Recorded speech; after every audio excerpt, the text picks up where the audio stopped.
patuloy na nagbibigay serbisyo, pag-asa at saya. GMA Regional TV, kapuso ng bawat Pilipino.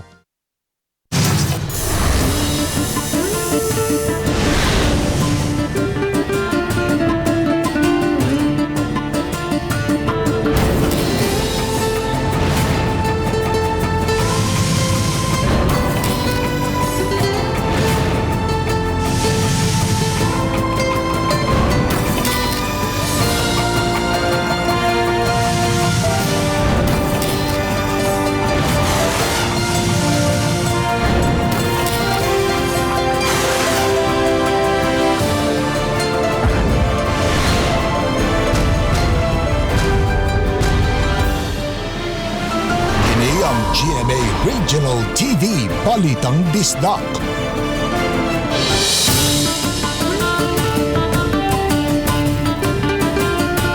Ngayong hapon, kini ang inyong GMA Regional TV, Balitang Bisdak. Ang bugtong kasaligan, kasandigan o karangpan sa mga Bisaya. Ako si Bobby Nausaro. Nga maghatod sa labing dako og mga nagunang balita nga mahinungdanon sa Central ug Eastern Visayas. Ako si Alan Domingo. Ako si Cecil Kibod Castro, live sa GMA Complex sa Dakbayan sa Sugbo.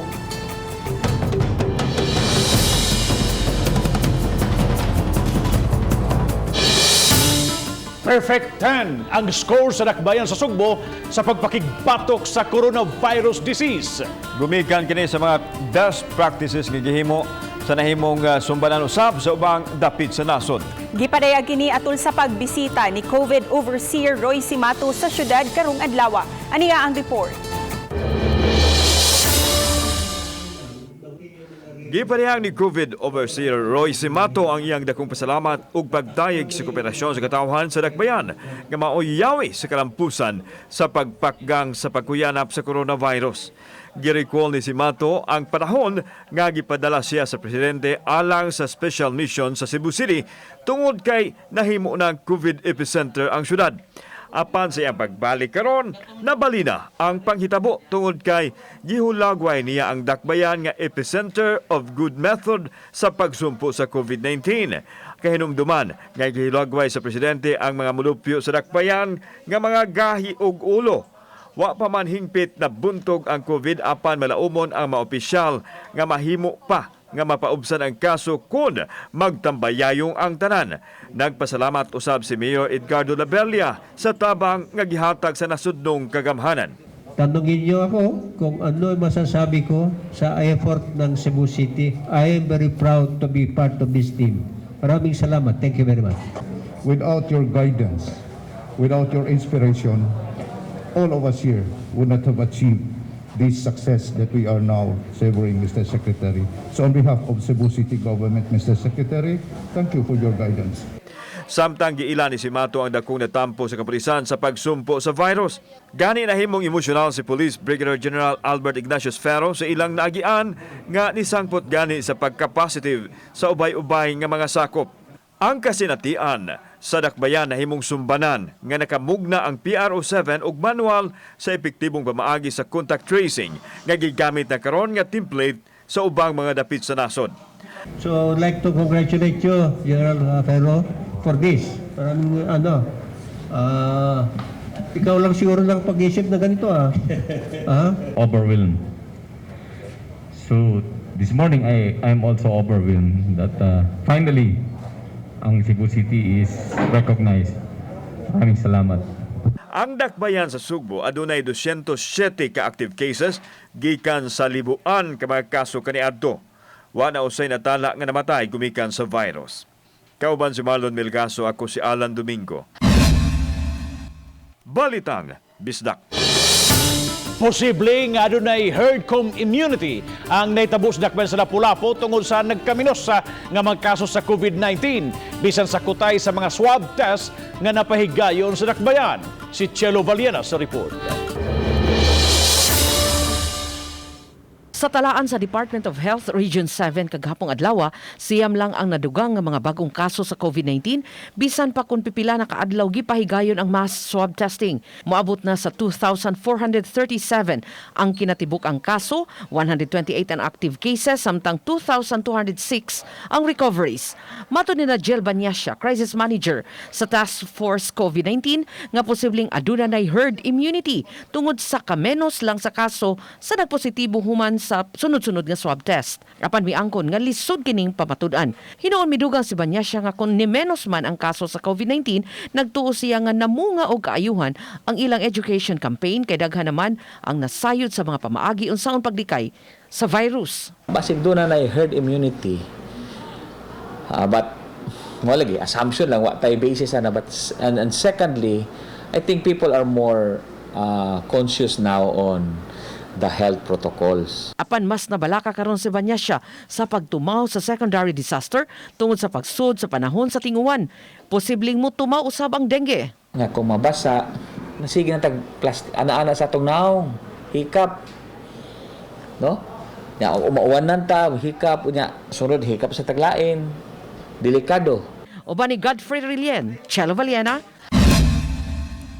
Balitang Bisdak.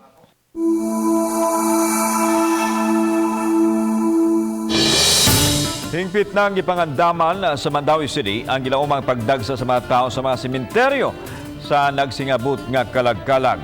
Mga patakaran o health protocol hugot nga ipatuman. Ang report ni Nico Serino.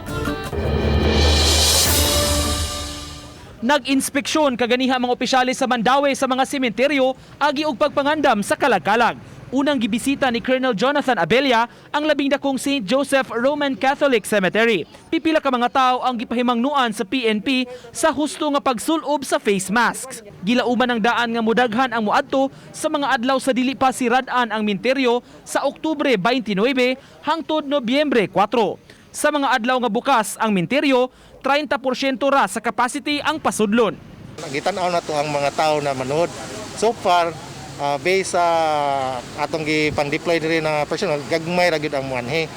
Then amo sang gi-advise sila na ato sang inspect ang kinahanglan ay face mask ug face shield. Hangyo sa mga otoridad nga kun mahimo, 15 minutos ra sa sulod sa minteryo ug di na lang magbound ug magsaw ug pagkaon. Hangyo may 15 to 20 minutes lang ilang pagbisita.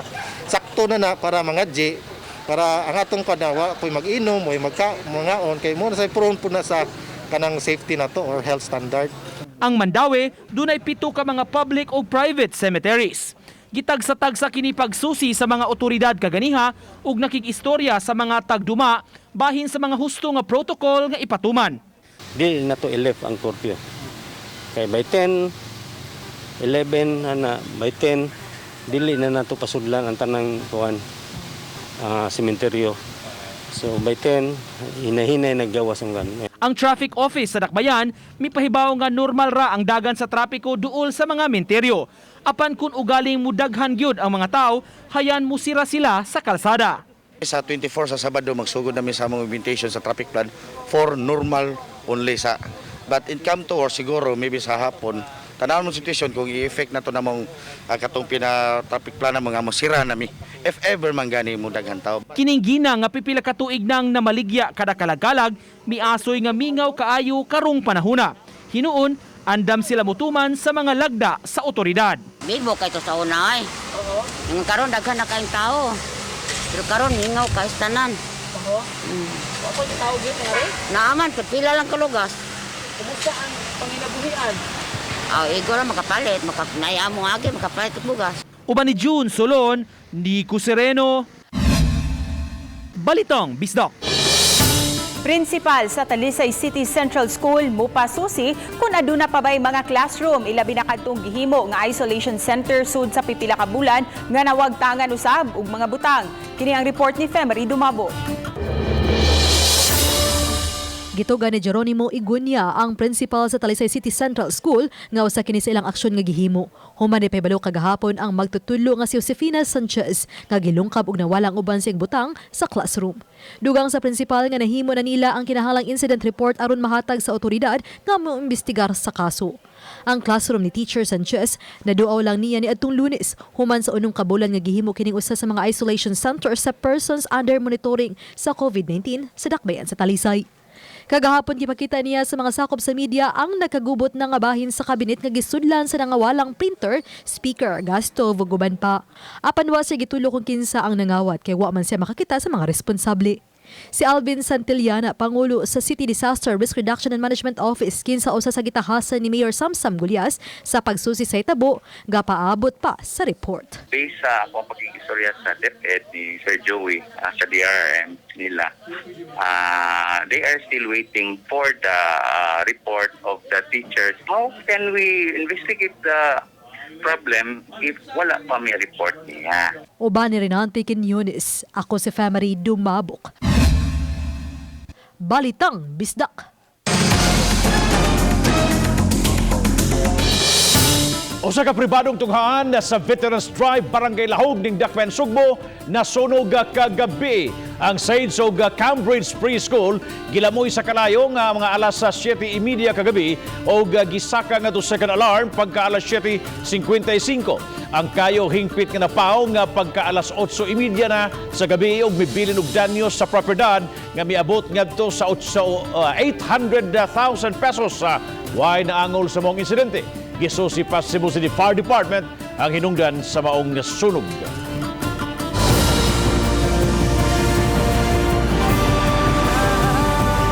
Kini ang GMA Regional TV Balitang Bisdak.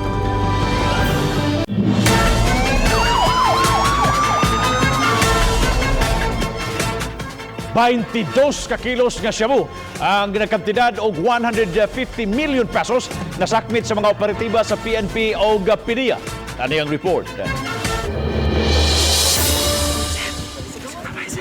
Inguni ni kadaghan ang shabu nga nasakmit sa joint operation sa Kabrisan og PDEA dito sa barangay Subabas-Bas, Dakbayan sa Lapu-Lapu.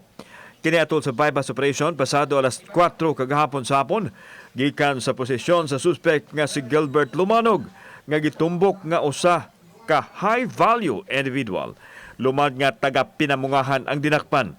Sa assessment sa Kabrisan, maabot sa 22 kilos ang shabu nga nagantidad og 150 milyones ka pesos. It was a product of close collaboration with the National Capital Region Police Office. Ang ilahang Drug Enforcement Unit nag-coordinate sa TUA almost a month na on the possible anti-illegal drugs operation din sa Cebu because they suspect that the drugs will be coming here in Cebu, and true enough we're able to identify the possible culprits. Nagdumili pagkomento ang dinakpan sa gilambigitan nga kaso. Gitugan ni Police Brigadier General Albert Ignacius Ferro, ang Regional Director sa PRO7 nga grupo sa Golden Triangle sa Myanmar, ang nagpaluyo sa nakumpiskar nga illegal nga drugas. Gisusi na sa mga otoridad ang posibilidad nga adunay koneksyon ang shabu nga nakumpiskar sa syudad sa Lapu-Lapu ug sa mga nasakmit sa Dakbayan sa Sugbo, dili pa lang dugay. Based on coordination with our counterpart, our foreign anti-illegal drugs narcotics unit, we believe that those are from the Golden Triangle. Because of the packaging, it is a highly compressed tipak. Gidugang ni Ferro nga dako ang pagkapiang sa grupo sa pagkasakmit sa ilang kontrabando. Wa hinuon nila ipadaplin ang posibilidad nga naapay laing supply sa illegal drugs sa Sugbo. Kauban si Cleofer Lumayag ug Marlon Milgaso, ako si Alan Domingo. Balitang Bisdak. Sa kampanya karon sa gidiling drugas, Lapu-Lapu City Mayor Junard Ahong Chan mitataw nga nahimong imbudo ang dakbayan sa pagpayuhot sa gidiling drugas. Mato ni Chan, midagan sa tulo ka semana ang pagpanin sa kapulisan kang Gilbert Lumanog, 30 anyos sa katihukan nini sa gidiling drugas. Midugang si Chan nga ang kapin 22 kilos nga gidulang shabu nga gipayuhot og iapod-apod unta sa ubang dapit. Daghang tuod og maislang Dakbayan sa Lapu-Lapu apan gitataw ni Chan nga masayon mabantayan ang pagpayuhot sa gidiling drugas sama sa pagkasikop sa top 10 sa regional level nga high-value individual. In Lapu-Lapu City, we are an island. No, it's easy to control, no, the peace and order, especially kaning kalihukan sa drugas. Taliwa ning mga active cases sa COVID-19 nga napuno sa Mandawi City, gitutukan usab kining household transmissions o tinakdanay sud sa mga panimay. Kini ang report ni Nico Sereno. Sa dato sa Emergency Operations Center sa Mandawi City, may mga tinakdanay nga natala sud sa mga panimay maong ilang gitutukan karon. Unang insidente sa Barangay Hagubiao, kundiin usa ka inahan nga nagtrabaho sa resort ang unang nagpositibo. Sa follow-up sa contact tracing, laing upat ka mga miyembro sa pamilya ang positibo sab. Laing kaso nga natala sa Hagubiao gihapon, kundiin upat ka mga tawo ang nagpositibo gikan sa usa ka pamilya. Unang nag-positive ang amahan, maong giswab ang ubang miyembro. Yan, yung quarantine nila, asymptomatic man eh. Katong sa usa ka pamilya, katong papa, i-pull out na mo. Pero ang habilin, yung quarantine, kay wala nga may makabantay sa bata na 2-year-old. Ang bata good na negative 2-year-old magod. Padayong nanawagan ang mga otoridad sa pag-abag sa tanan, pinaagi sa pagtuman sa mga health protocol. Kagabi, natala sa Mandawi ang dugang 6 ka kaso sa COVID-19 ug usa ang naayo. Dunay 86 ka mga active cases ug 2,137 ang naka-recover na. In the Philippines, what we practice here are extended forms of family. A number of family lives in the same house nangaminyo na ang anak na naragyapon si kalay.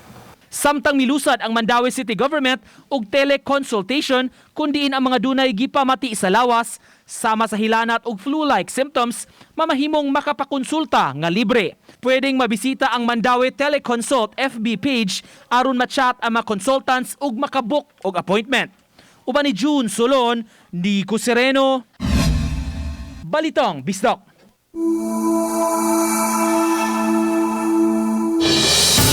Karon pa lang gipatuman na ang higpit nga mga health protocol sa tanang mobisita sa usa ka samang sa Dakbayan sa Tagbilaran dito sa lalawigan sa Bohol. Sa gawas sa Memorial Park, adunay pahibaw nga pwedeng mobisita sugod sa Oktubre 1 hangtod sa 28 o Nobyembre 5 hangtod sa Nobyembre 15 gikan sa alas 8:30 hangtod sa alas 11:30 sa buntag o alauna hangtod sa alas 4:30 sa hapon. Kinahanglan nga magsulob og face mask ang mobisita o adunay form nga fill-upan alang sa contact tracing. Unya kuhaan pa og body temperature o manghugas og alkohol. Karon pa lang adunay nanghinlo sa mga lubnganan sa ilang mitaliwan nilang mga kabanay ug ubay usab ang bibisita. Kung sa ning labay nga mga kalagkalag dagha mga tao ug ang uban gani sa sementeryo na mag-overnight, gidili kini karon og alas 10% ra sa mga kabanay sa mukabat sa 3,000 ka mga gilubong ang makasud kada adlaw. Importanteng mahinumduman na ang mga mitaliwan pinaagi sa pag-ampo. Social distancing, hugas sa kamot, face mask, then facial. Nya inanang gyud no iting gyud mo diri sa Memorial Park na magmisa me napo raw kabuok ng tambong health protocol gyapon.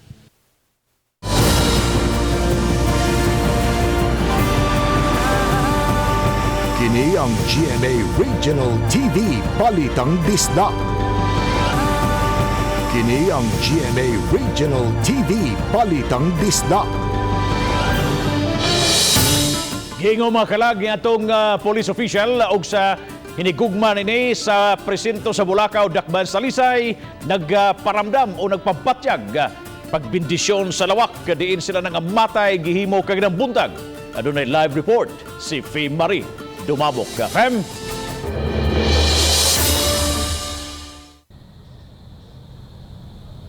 Yes, Bob, ang giingong pagbatyag kung pagpabatyag ang nahitabo sa ikaduhang gabi human sa nahitabong krimentali ni Lieutenant Praxilo Albiso o sinigugman niini diha sa presinto.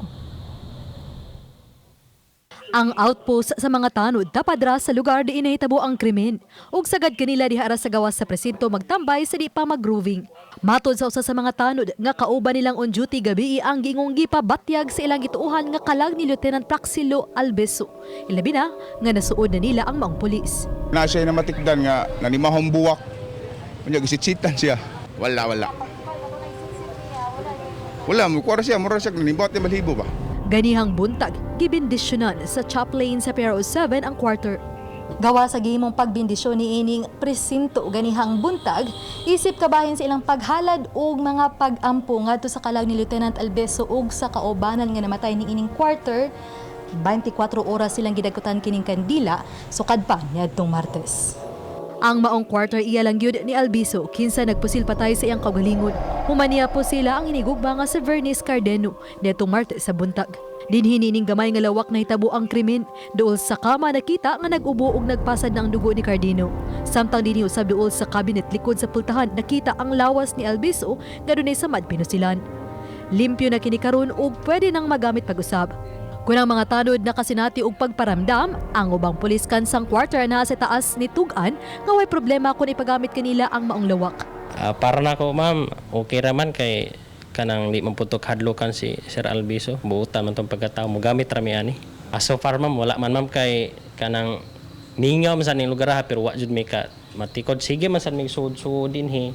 Ang hepe sa Talisay City Police Station nihangyo na nga sa ilang labaw nga matagan og pulinan ni Albiso. 2 months ago or a month ago, I have issued a memo regarding the prohibition of civilian people inside the police station because we anticipate that COVID is here. It's very sad for us that this happened.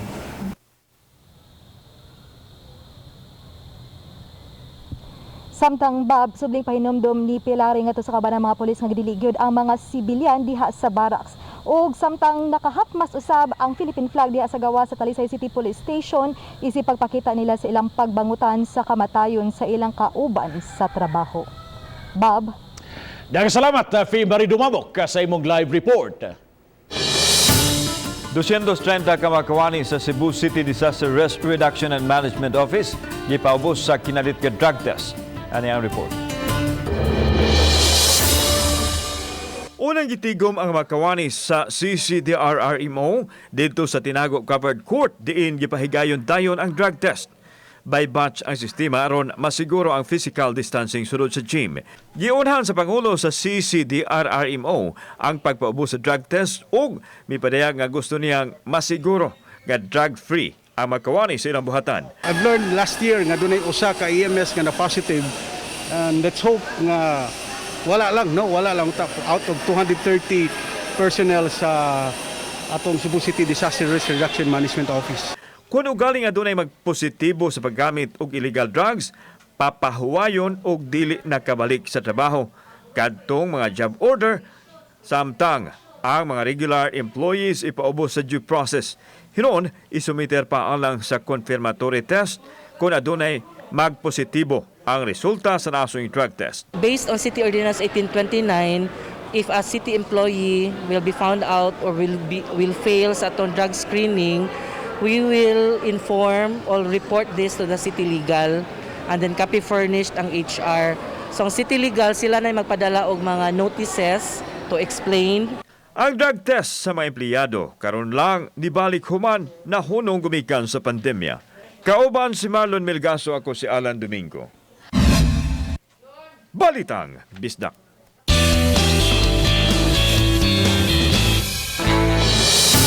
Ani ay good news mga kapuso, tuhon kay usa ka sugbuanong pari nga naa karon magbase sa Rome, Italy ang gitudlo ni Pope Francis nga mamahimong papal chaplain ug mamahimong sakop sa papal household tungod sa bag-ong titulo nga iyang gihatag sa Santo Papa ngadto kaniya pagatawagon na siya karon og Monsignor John Thomas Limchua Si Lim Chua, 36 anyos, mitapos sa Theological Studies sa Espanya ug naordinahan sa pagkapari sa tuig 2010. Natapos niya ang doctorate sa Canon Law sa Roma, diin gitapos usab niya ang diplomatic formation nga mo'y nagatud kaniya sa diplomatic service. Nadistino siya sa Apostolic Nunciature sa Benin ug Togo sa West Africa ug sa Egypt. Sa iyang post sa social media, mapasalamaton si Monsignor Lim Chua sa pasidungog nga gihatag kaniya sa Santo Papa. Gipasabot usab ni Monsignor Joseph Tan, ang Archdiocesan Media Liaison Officer, nga ang pagpasidungog sa Santo Papa kang Monsignor Lim Chua usa ka pagpakita nga nahimuot kini sa iyang mga nahimo.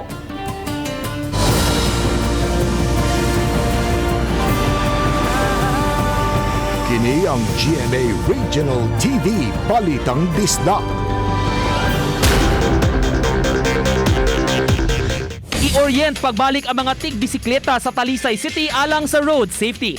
Mismo ang mga pangu sa Bikers Association mipasalig nga moabag sa city toda. Subay kini sa disgrasya dihang nilabang nagbisikleta bisan go signal na ang atbang nga lane.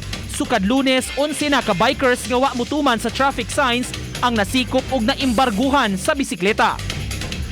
Mga tag-iya og nagduma sa 83 ka mga establishmento sa Dakbayan sa Subo gipatawag sa mayor. Gituki ang win-win solution sa problema sa baha.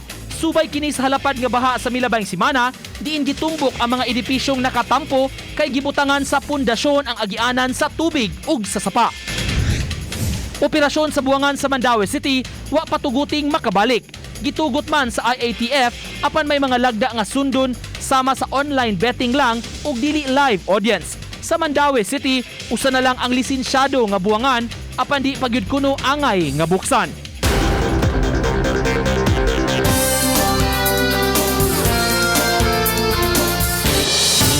Nadawat na sa Mandaue City Hall ang donasyon ng mga tablets nga ipagamit sa mga estudyante sa Dakbayan sa Mandaue.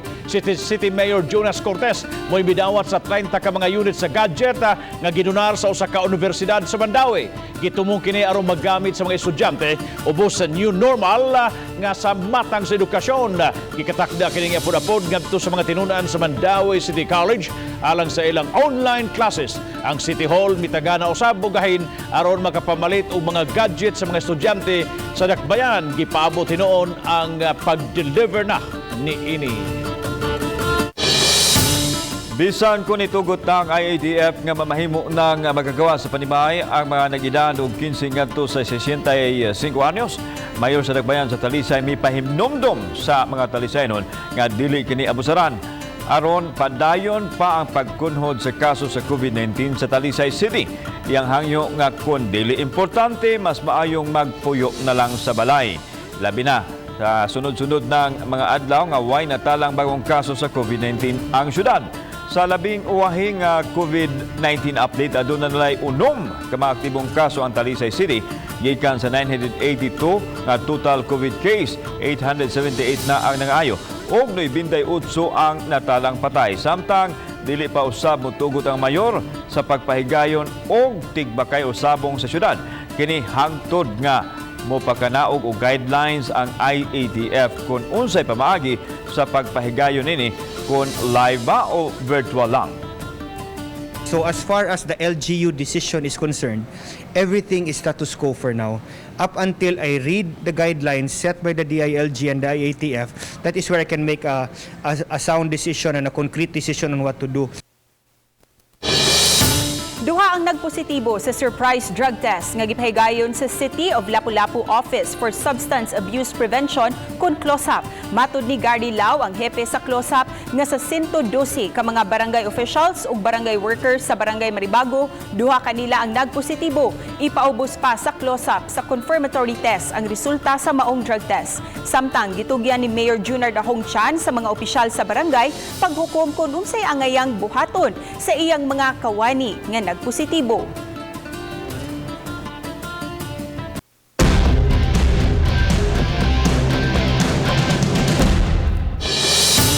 Mga kakanin sama sa biko, budbud, puto ug bingka. Usa sa pinangita panahon sa kalagkalag. Ani ay pamilya nga namaligyag bibingkang pinalutaw sa gawa sa sementeryo sa Talisay City nga miangkong nakatabang kini nga makapahuman sa pagtuon sa ilang tulo ka mga anak. Ang report ni Femery Dumabo. Pila ka metros gikan sa sementeryo sa poblasyon sa Talisay City. Nakapwesto ang paninda sa pamilya ni Jocelyn Delfina sud na sa 19 ka tuig. Timplado gisagol na nilang daan ang mga nagunang sangkap ilabi na ang ginaling nga bugas, tuno sa lubi ug asukar alang sa bingkang pinalutaw. Ang resipe gipanunod niya sa iyang ugangan. Unya hinahinay na nila kining ibutang adto sa mga hulmahan ug maampingong ibutang sa gipainit na nga steamer. Sud lang sa 20 minutos, pwede na mahaon ang init kaayo nga bingkang pinalutaw nga giatngan sa ilang mga suki, ilabi na sa mga maduaw sa sementeryo. Nya minana na lang na nako, mo na yang gibili nako kay kabaw man siyang pobre ba akong iyang kasila niya. Nasawa pon ko pobre pod. O so mao na lang ni among gi nagminyo mi siyang anak, mo na lang nimong gihinahinay sad og buhi sa akong mga anak. Usa sa ilang mga suki si Judith nga matag buntag magatang sa bagong ahon. Basta bagong luto, lami man. O bugat siya busog. O di gini makompleto mga kapuso kung di ta makatilaw sa bingka ni Celine. Of course, aron na atong mahibaw-an sa ang panlasa.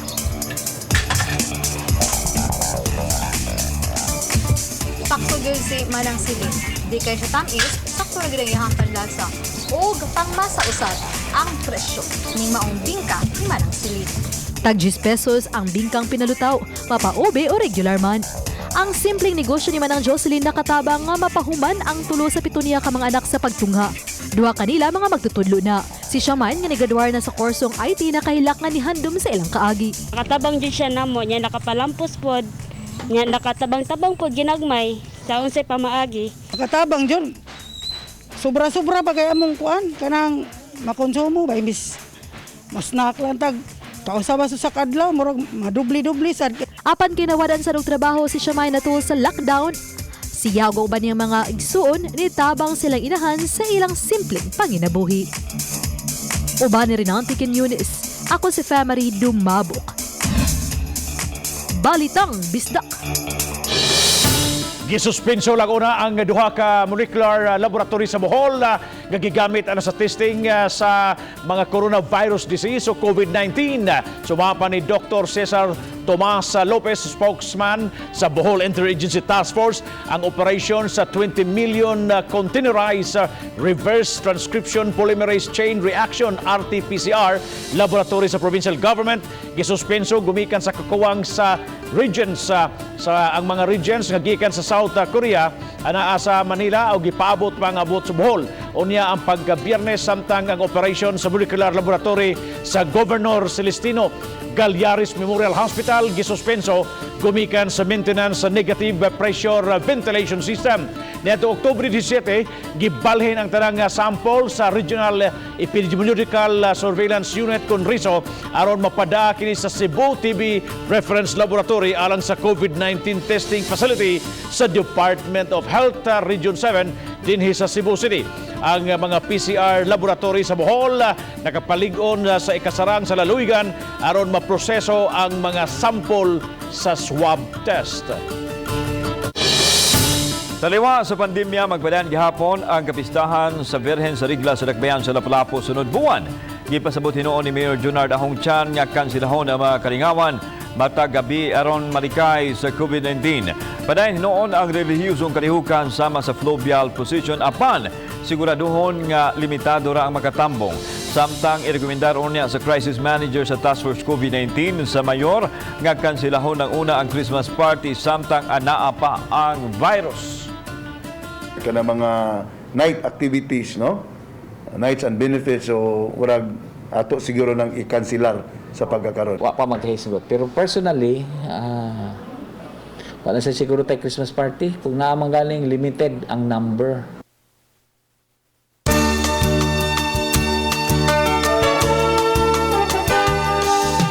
Kababayan sa upon nga nagkahiusa alang sa kalambuan kun ka nagpahigayon og food fair aron mapakita ang nagkalain-laing delicacies ug ubang mga pagkaon nga gitinda nila sa ilang mga food stalls matag barangay. Taliwa ning nasinating pandemya, padayong nanikay sikay ang kababayan sa matag barangay, pinaagi sa pagpaninda og mga sudan ug mga kakanin. Matud ni Ibo Barangay Captain Mary Jane Kahilog, kinsa mausab ang pangu sa Konka nga bisan pa man sa pandemya, may nihipos ang ilang asosasyon nga salapi nga mao'y gigamit nga puhunan sa ilang gamayng patigayon. Gawas sa ilang mga food stalls matag barangay, andam usab silang mo-deliver ngadto sa matag panimay. Mayo adlaw kini itong latest weather update karong adlaw, Thursday, October 22, 2020. Padayon natong gi-monitor ang bagyo or ang severe tropical storm Pipito na international name na SODEL na gilayon sa 380 km sa may kasadpan ng Dagupan City, Pangasinan. Naay maximum sustained winds na 100 km per hour duol sa sentro ug ang pag-unos moabot sa 125 km per hour. Kini nag-irog sa direksyon sa kasadpan, amihan ng kasadpan sa Gikusgon na 10 km per hour. Karong adlaw, expected nato makagawas na ang bagyong Pipito sa atong Philippine Area of Responsibility. Samtang natay gi-monitor na low pressure area na sa gawas ng atong Philippine Area of Responsibility, 1,660 kilometros silangan na Mindanao. Padayon ta mag-monitor sa latest development kining low pressure area, posible kini makasud sa atong Philippine Area of Responsibility ug ma-develop na tropical cyclone or bagyo. Sulod sa atong 24 oras na forecast, ang tibuok sa Visayas kasama na ang probinsya sa Cebu, makasinati ng panagsama panganuron ngadto na sa madag-umo na kalangitan, ug natay mga patak-patak na mga pag-uwan ug kini mga localized na mga pagpanugdog ug kilat. Ug para sa atong mga dugang detalye, bisitahan atong mga official social media accounts, atong Twitter, Facebook, YouTube, official website sa www.bagasa.dost.gov.ph. Kini si Jomar Clarino gikan diri sa Mactan, Pag-asa, Visayas, DOST, mayong adlaw. Daghang salamat sa mga kapuso nato, apil lang na sa gawa sa nasod nga nikisayon sa mga dagko ug mga dagunang balita sa rehiyon. Ako si Alan Domingo. Ugi ka namong tanan dinhi sa Central ug Eastern Visayas, ako si Cecil Kibod Castro. Ang inyong balita nga among balita kay matag lokal nga balita mahinungdanon. Kini ang inyong GMA Regional TV Balitang Bisda, buong puso para sa Pilipino. Ako si Bambi Nolsaro, og 64 kaadlaw na lang, Pasko na. Mayong hapon mga kapuso.